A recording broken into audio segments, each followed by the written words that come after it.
It's a question I've heard before, but the way my listener asked it, there was so much heartbreak behind her words that I just had to start a conversation about it right now. First, I want to thank that listener for posing the question because it really stayed with me. And not because it was unfamiliar, quite the reverse. It was the way she put it. She asked, why did my husband spend so much time trying to tear me down when I worked so hard to please him? There was an honesty in her question, the quiet heartbreak in it, and was something I just couldn't shake. I knew I needed to speak out, not just in my written reply, but right here in this episode. I want to offer something that might help untangle that confusion because this isn't just about one person's story. It's something that many of my listeners carry. Here's the strange, almost cruel irony of it.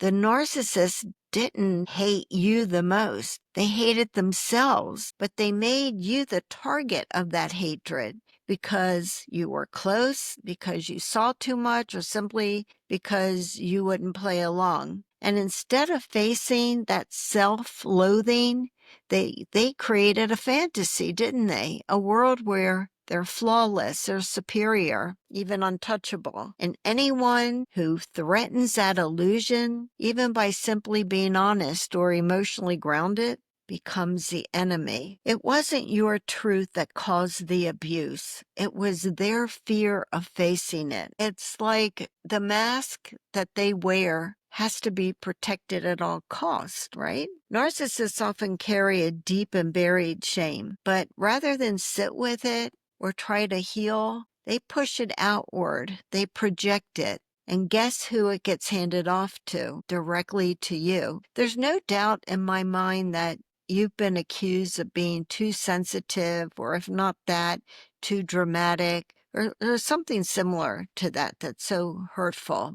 Those accusations were their unhealed wounds speaking. They needed you to feel small so they didn't have to feel broken. They needed you to doubt yourself so they could keep believing the fantasy that they remain superior. But what I want you to remember is that wound, it was theirs and it was always theirs. And here's where I think it really gets heavy, because most people on the receiving end of that kind of blame, they're not cruel people.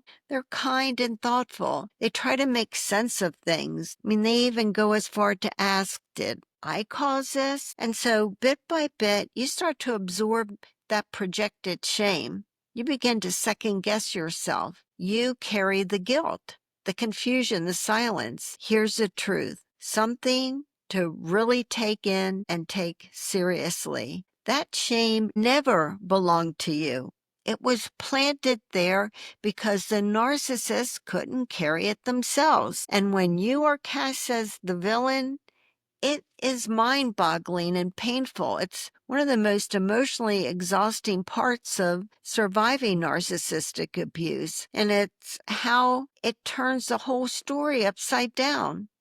You may have tried to protect the relationship, communicate clearly, and show compassion, but in their narrative, you are painted as a villain. They cast you as ungrateful, unstable, and calling you the problem. But the moment you see that and realize it, it's devastating, isn't it? You just really can't even believe it. Likely you have spent months, probably years, trying to explain your truth, trying to fix things, trying just to be heard, and nothing works, right? But here's what I want you to hear today. You don't have to keep defending yourself in a story that was never written in truth. You don't have to play the role that they assigned to you. You can step out of that story and write your own. Now, let me pause here and say this because it comes up a lot, and I feel like now's a good time to address it. Sometimes you're aware of the trauma that the narcissist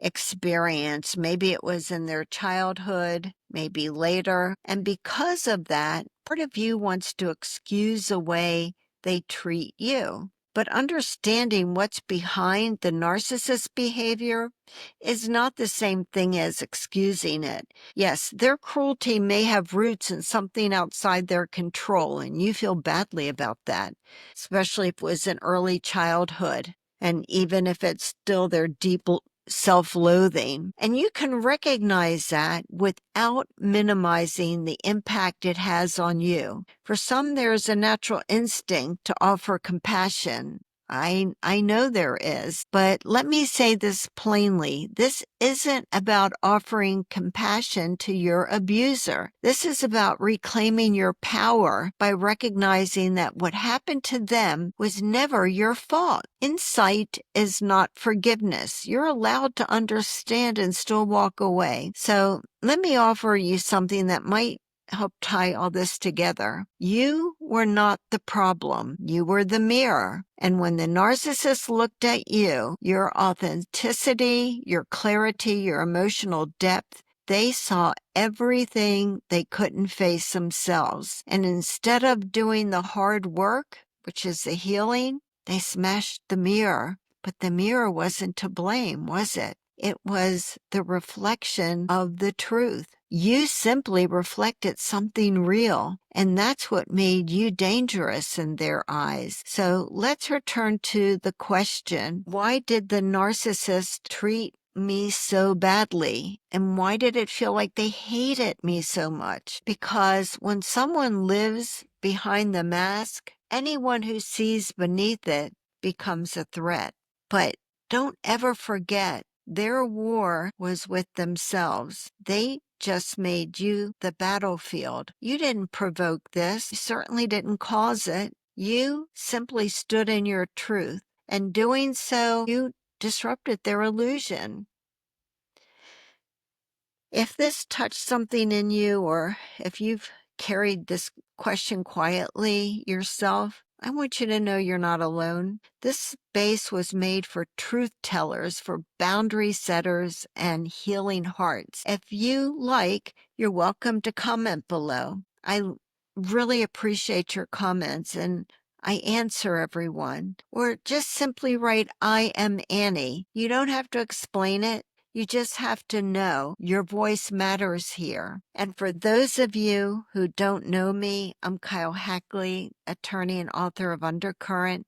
It's a story about a woman named Annie who finds the courage to break free of her narcissistic marriage and the extraordinary life that is waiting for her on the other side. Annie isn't just one person. Annie is anyone, any man or woman who has ever experienced narcissistic abuse. And as always, I want you to know that you are stronger than you ever believed. And I want you to be tenacious and never give up on what's important to you. Thank you so much for walking this path with me. I appreciate you. And until next time, I wish you well. Thank you so much.